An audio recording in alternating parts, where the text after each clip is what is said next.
എൻ്റെ പേര് ബെൻസിമോൻ എന്നാണ്. ഞാൻ വരുന്നത് എടത്തുവായിൽ നിന്നാണ്. എടത്തോ എന്ന് പറയുമ്പോൾ കുട്ടനാടാണ്. കുട്ടനാടെന്ന് പറഞ്ഞാൽ എൻ്റെ പ്രത്യേകത എന്ന് വെച്ച് കഴിഞ്ഞാൽ കരുമാടിക്കുട്ടൻ്റെ നാടാണ്, വള്ളംകളിയുടെ നാടാണ്. അപ്പോൾ എൻ്റെ ശരീരം പോലെ തന്നെ വലിയ ശരീരവും കുഞ്ഞു മനസ്സായതുകൊണ്ട് ആ കുഞ്ഞു മനസ്സിൻ്റെ ഓർമ്മയ്ക്കാണ് എൻ്റെ അപ്പൻ എന്നെ ബെൻസിമോൻ എന്ന് പേരിട്ടതെന്ന് എനിക്ക് ഇപ്പോഴാണ് മനസ്സിലായത്. അപ്പോൾ വള്ളംകളി ലോകത്ത് ഞാൻ എന്താ പറയുക തിളങ്ങി നിൽക്കാൻ വേണ്ടി ഞാൻ വള്ളത്തിൻ്റെ മുമ്പിൽ കയറിയിരിക്കും. സാധാരണ ചുണ്ടൻ വള്ളങ്ങൾ കണ്ടിട്ടുണ്ടോ? ചുണ്ടൻ വള്ളത്തിൻ്റെ ഫ്രണ്ട് വശം പൊങ്ങിയും അമരം താന്നുമായിരിക്കുന്നത്. അതെ. ഞാൻ കയറി ഇരുന്നപ്പോഴത്തേക്ക് നേരെ തിരിഞ്ഞു. വള്ളം തിരിഞ്ഞേ, ഞാനിരുന്നപ്പോഴത്തേക്കും അവിടെ താന്നു ഇപ്പുറം പോയി. വണ്ണമാണല്ലോ എല്ലാവരുടെ ഹൈലൈറ്റ്. അപ്പം വണ്ണം കുറയ്ക്കാൻ വേണ്ടിയാണ് എന്നെ കളിയാക്കി വിട്ടത് അവിടെ നിന്ന്. വണ്ണം കുറയ്ക്കാൻ വേണ്ടി ഡോക്ടറിൻ്റെ അടുക്ക പോയി.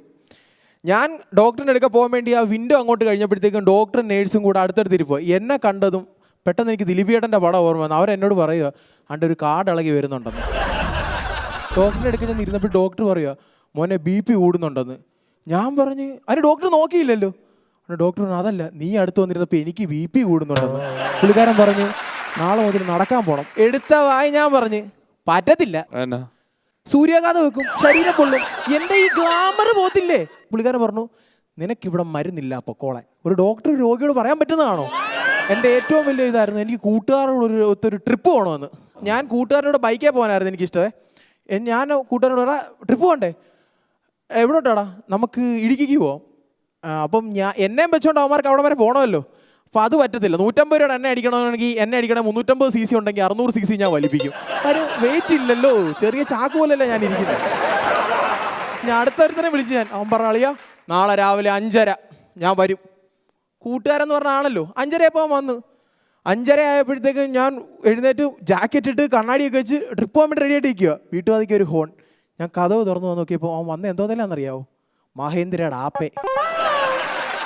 ഈ പെൺപിള്ളേർക്ക് എന്നെ കാണുമ്പോഴത്തേക്കും ഉണ്ടല്ലോ ഫുട്പാത്തിൽ കിട്ടുന്ന 150 രൂപയുടെ ടെഡി ബിയർ അല്ലെങ്കിൽ മറ്റേ ഡള്ളത്തിൻ്റെ സ്പ്രിങ് മെത്ത ഇതുപോലൊക്കെ എന്നെ കാണുമ്പോൾ ഞാൻ ഈ വണ്ണം കൊണ്ട് നടക്കുന്നത് ആർക്കും ഒരു കുഴപ്പമില്ല. ആർക്കാ പിന്നെ കുഴപ്പം? എന്നെ കാണുന്നവർക്ക്. എന്നെ കാണുന്നവർക്ക്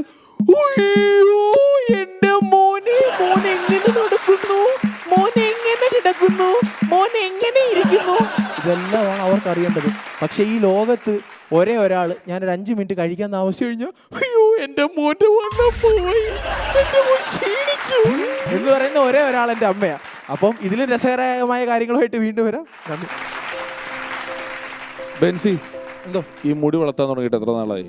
ഇപ്പോൾ ഒരു 6-7 മാസമായി. 7? അതായത് ലോക്ക്ഡൌണിന് ശേഷം വളർത്തിയ മുടിയാണ്? ലോക്ക്ഡൌണിന് ശേഷം വളർത്തിയ മുടിയാണ്. അതിന് മുമ്പ് ഇത്ര മുടിയില്ല? അതിന് മുമ്പ് മുടിയില്ല. അപ്പൊ ഇത്ര വളർത്തുമ്പോൾ ഓട്ടോമാറ്റിക്കലായിട്ട് വീട്ടിൽ നിന്ന് ആൾക്കാർ പറയൂല ഇങ്ങനെ മുടി വളർത്തരുതെന്നൊക്കെ?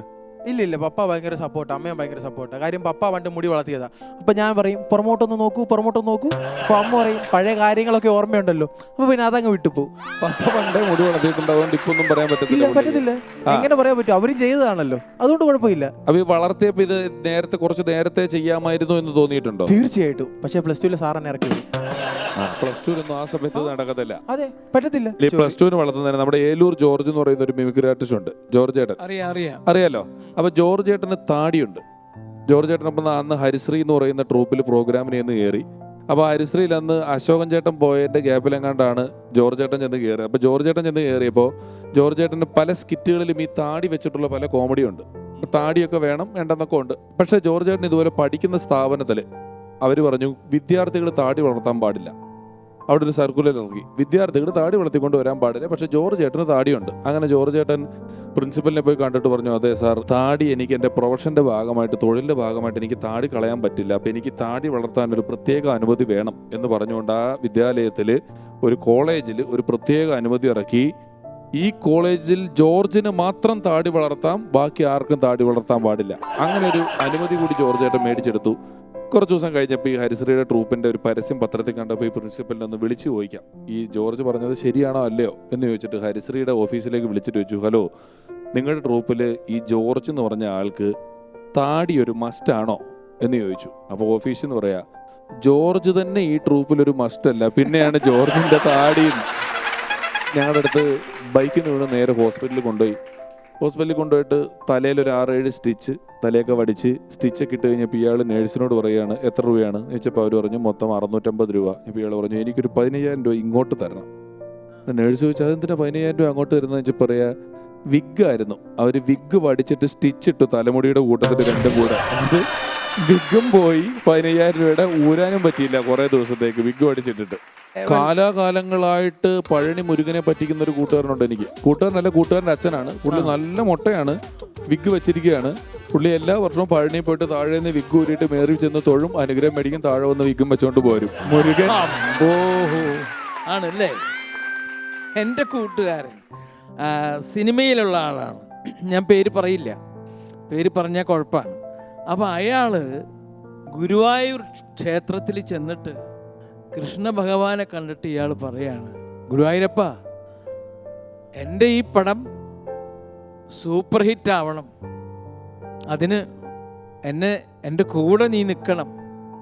നിനക്കറിയാലോ 10 പവൻ്റെ മാലയാണ്, സ്വർണ്ണമാലയാണ് ഞാൻ കഴിഞ്ഞ മാസം ഈ ഭണ്ഡാരത്തിൽ കൊണ്ടിട്ടത്. ഇത് സൂപ്പർ ഹിറ്റായാൽ ഞാൻ ഇനിയും ഇതുപോലെ തന്നെ മാല കൊണ്ട് ഇടും. ഒന്ന് പടം സൂപ്പർ ഹിറ്റായി. സൂപ്പർ ഹിറ്റായി. ഞാൻ ഇത് പറഞ്ഞു വന്നത് നമ്മൾ കൂട്ടുകാരോട് മാത്രമല്ല എന്നാണ് പറയാ, നമുക്ക് ദൈവത്തിനോടും പറയാം. കൃഷ്ണ ഭഗവാൻ ഒന്ന് ആലോചിച്ചു, ഇയാൾ തന്നിട്ടുണ്ടോ കഴിഞ്ഞ പ്രാവശ്യം 10 പവൻ്റെ മാല? അപ്പോൾ അവിടുത്തെ സെക്രട്ടറി ഉണ്ട്, അയാൾ പറഞ്ഞു, ഭഗവാൻ എന്ത് ഈ വെറുതെ ആലോചിക്കണം, അയാൾ തരാണ്ട് വെറുതെ നുണ പറയൂ, അത് തന്നിട്ടുണ്ട്. അങ്ങനെ ജീവിതം മുഴുവനും നുണ പറഞ്ഞ് സിനിമ ഓടിക്കുന്ന ഒരുത്തൻ എൻ്റെ കയ്യിലുണ്ട്. എൻ്റെ വീടിനടുത്തൊരു 1.5 വയസ്സുള്ള കൊച്ചിന് ചെറു പനിയൊക്കെ വന്നു. ആ പനിയൊക്കെ വന്നപ്പോൾ ഈ സ്ത്രീ പറഞ്ഞു, നമ്മൾ 1 വയസ്സാകുമ്പോൾ തിരുപ്പതി കൊണ്ട് മുട്ടയടിക്കാമെന്ന് പ്രാർത്ഥിച്ചിരുന്നു. പക്ഷെ അന്ന് കൊറോണ ആയതുകൊണ്ട് പോകാൻ പറ്റിയില്ല. അപ്പം നമ്മളിപ്പോൾ മുട്ടയടിക്കാൻ പോകാത്തത് കാരണം ഭഗവാൻ ഇങ്ങനെ ഓർമ്മിപ്പിക്കാൻ വേണ്ടി പനി വരുത്തുന്നതാണ്. ഒന്ന് ആലോചിച്ച് നോക്കണം, 1.5 വയസ്സുള്ള കൊച്ചിന് പനി വരുത്താനാണോ ഈ ദൈവം ഇരിക്കുന്നത്? അപ്പം എന്തുമാത്രം ചെറുതായിട്ടാണ് നമ്മൾ ദൈവത്തിനെ ചിന്തിക്കുന്നത്. നിങ്ങളൊന്ന് ആലോചിച്ച് നോക്കി, ഈ സംഭവത്തിന് വരാത്തത് കൊണ്ട് മാത്രം എന്നാ പിടിക്കട്ടെ ഒരു പനി എന്ന് പറഞ്ഞ് കൊടുക്കാന്ന് പറഞ്ഞ് ശരിയാണ്. മീൻ പിടിക്കാനായിട്ട് ഇങ്ങനെ ചൂണ്ടിയിട്ടുകൊണ്ടിരിക്കുമ്പോൾ ഒന്നും കിട്ടാണ്ടായപ്പോൾ അവൻ പറഞ്ഞു, ദൈവമേ, ആദ്യം കിട്ടുന്ന വരാൽ ഞാൻ ഇത് പുണ്യാളിന് തന്നെ, പള്ളിക്ക് തന്നെ ഞാൻ തരാമെന്ന് പറഞ്ഞു. അങ്ങനെ അവൻ ചൂണ്ടിയിട്ടപ്പോൾ വലിയൊരു വരാൽ അവന് കിട്ടിയപ്പോൾ നല്ല വലിയ വരാലായപ്പോൾ അവനൊരു മാനസിക വിഷമം, ഇത് വിറ്റ് പള്ളിക്ക് കൊടുത്താൽ എങ്ങനെയാ? അപ്പം അവൻ പറഞ്ഞു, പുണ്യാളാ, ഇത് ഇവിടെ ഇരിക്കട്ടെ, 2ാമത്തെ ഞാൻ തരാം. ആ വഴിക്ക് ഇത് കൂടയിലിട്ടു. ആ വഴിക്ക് കൂടയിൽ നീ ആദ്യം പിടിച്ച വരാലില്ലേ, അത് ഇങ്ങനെ കുടഞ്ഞു വെള്ളത്തിലേക്ക് ചാടിപ്പോയി. ഇതാണ് കൊടുക്കാൻ പറഞ്ഞത്, അത് വെള്ളത്തിലേക്ക് ചാടിപ്പോയപ്പോൾ ഈ ചൂണ്ടിട്ടവൻ പറയാം, കളിയും തമാശ അറിയില്ല, കളിയും തമാശ. ഒരു തമാശ പറഞ്ഞപ്പോ അത് ഒരാള് നമ്മുടെ ക്രിസ്തീയ ഭക്തിഗാനം ഇറക്കിയ എൻ്റെ ഒരു കൂട്ടുകാരൻ, കാസറ്റിന്റെ പേര് നാഥ എന്നാണ് കാസറ്റിന്റെ പേര്. പൊളിഞ്ഞുപോയി. വളരെ കുറച്ച് കാസറ്റ് മാത്രമേ ചിലവായുള്ളൂ. കുറച്ച് ദിവസം കഴിഞ്ഞപ്പോൾ പുള്ളിയുടെ അടുത്ത കാസറ്റ് ഇറങ്ങിയേക്കുക, എന്നാലും എൻ്റെ നാഥ എന്ന്. ഈ ക്രിസ്തീയ ഭക്തിഗാനത്തിന്റെ പറഞ്ഞുകൊണ്ട് ഒരു ഹിന്ദു ഭക്തിഗാനം കൂടെ. ഒരു പ്രേമൻ എന്ന് പറഞ്ഞൊരു കൂട്ടുകാരൻ, അയാൾ ഇങ്ങനെ ഇരിക്കുമ്പോൾ ഒരാൾ ഓടി വന്നിട്ട് പറഞ്ഞേ, മണ്ഡലകാലത്ത് അയ്യപ്പ ഭക്തിഗാനം ഇറക്കി വിൽക്കാം, ശബരിമലയെ കൊണ്ടുവച്ച് വിൽക്കാം. അവിടെ ചെരുപ്പ് സൂക്ഷിക്കാനിരിക്കുന്ന ആൾ ഒരു ചെരുപ്പിന് 1 രൂപ വെച്ച് മേടിക്കുന്നു. എത്ര ഭക്തർ വരുന്നുണ്ടെന്നറിയാമോ? ഒരു ദിവസം ഇത്ര 1000, അങ്ങനെ 40 ദിവസം. 40 ദിവസം × 1 × 20,000 ഈ സീക്വൽ നിനക്ക് ഒരു ദിവസം കിട്ടിയത് 5000 എന്നൊക്കെ പറഞ്ഞ് ഇയാളൊരു ഈ ചെയിൻ മാർക്കറ്റിംഗുകാർ പറയുന്ന ഒരു കണക്ക് പറഞ്ഞു. ഈ കണക്ക് ഞാൻ പറഞ്ഞത് ചെരുപ്പ് സൂക്ഷിക്കുന്ന ആൾക്കാർ. നീ CD ഇറക്കി അവിടെ കൊണ്ട് വെക്കുമ്പോൾ ഒരു CDക്ക് 50 രൂപ. ഈ CD 50 രൂപയുടെ CD നമ്മളൊരു 5000 എണ്ണോ 500 എണ്ണോ അവിടെ കൊണ്ട് സന്നിധാനം തൊട്ട് വിൽക്കുമ്പോൾ 100 പേരിൽ ഒരാൾ ഒരു CD മേടിച്ചാൽ പോലും 40 ദിവസം കൊണ്ട് ഇത്ര എന്നൊക്കെ പറഞ്ഞൊരു കണക്കൊക്കെ ഉണ്ടാക്കിയിട്ട് കുറേ പാട്ടും റെക്കോർഡ് ചെയ്ത് നേരെ ശബരിമല സന്നിധാനത്തെ കൊണ്ട് വെച്ചിട്ട് 40 ദിവസവും മഞ്ഞും കൊണ്ടിരുന്നതല്ലാതെ ഒരൊറ്റ CD വിൽക്കാൻ പറ്റിയില്ല. മൊത്തം ദൈവത്തിന് തട്ടിപ്പാന്ന് മനസ്സിലായല്ലോ. അങ്ങനെ പതുക്കെ എന്ത് ചെയ്യണമെന്നൊക്കെ ആലോചിച്ച് പുള്ളി ആകെ നഷ്ടത്തിലായി. 40 ദിവസം ഇരുന്നവനും പൈസ കൊടുത്ത് എന്ത് ചെയ്യണമെന്നറിയാതെ പതുക്കെ മലയെന്ന് ഇറങ്ങാൻ നേരത്ത് ഞാൻ വിളിക്കുക. അപ്പം ഞാൻ ചോദിച്ചു, എങ്ങനെ ഉണ്ടായിരുന്നടാ കച്ചവടം എന്ന് ചോദിച്ചു. കച്ചവടമൊക്കെ നഷ്ടത്തിലാ, ഒരു 5000 രൂപ കടം തരാമോ എന്ന് ചോദിച്ചു എന്നോട്. ഞാൻ ചോദിച്ചു, അതെന്തിനാ 5000 രൂപ? ശബരിമല കാർഡായതുകൊണ്ട് അവിടെ പ്ലാസ്റ്റിക് ഇടാൻ പാടില്ല, അത് തിരിച്ചിറക്കാൻ കഴുതയുടെ കൂലിയായിരുന്നു 5000 രൂപ കാസറ്റ് ഇറക്കാൻ. ഓക്കെ, അപ്പോ ബെൻസിമോൻ നല്ല പെർഫോമൻസ് ആയിരുന്നു. Thank you.